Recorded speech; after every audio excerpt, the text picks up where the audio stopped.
Jæja Bjarni, það byrjuðu tímabilið á sigri og svo komið hana 5 tapleikir í röð. Hvernig er tilfinningin að vera aftur komin á blað? Ja, hún er náttúrulega bara frábær og fannst svona, við áttum opnari færi hérna í dag, þeir voru meira með boltan en eins og sem það var planið og þannig að mér fannst svona heilt yfir þetta sanngjarn úrslit. Akkurat, þú ert náttúrulega mjög reynslu mikil þjálfari, kannski eitt svo reynslumeistur landinu en kannski hefur gengið einhvern svona tímabila sem eru 5 tapleikir í röð og kannski heldur mögulega sett aldrei að fara að vinna leik aftur. Gefum svo tilfinningu upp? Ja, ég veit það ekki, þú voru bara að ráða sagnfræðingi í það að tekka á því hvernig það kom fyrir síðast. Sko. En örugglega hefur það einhvern tíma komið fyrir og það er erfitt að rífa sig upp úr svona langri taprinu.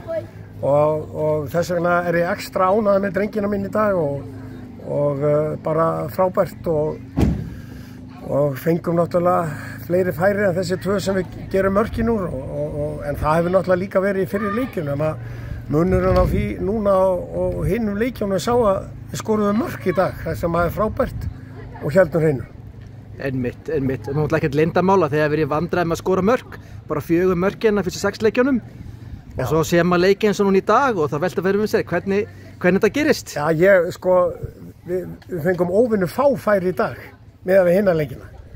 Og hérna, þannig að þú getur rétt ímyndaði hvernig manni líður þegar maður er alltaf að búa til færin en skorar ekki. Það, af því að sem betur fer er fótboltinn þannig ennþá að þú fær stig fyrir að skora mörk en ekki að vera með boltan stanslaust í 90 mínútur án sem skapaði færi.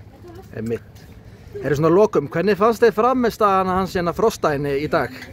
Og hann fín, hann er náttúrulega ógnandi, hann er náttúrulega típisku kantari og direkt leikmaður og átti mjög fína leik á samt mjög mörgum öðrum hérna í dag og frábært að sjá strákana standa saman og gera þetta saman. Það eru bara glæsilega, bara til hamingju með sigurinn og takk fyrir vitalið.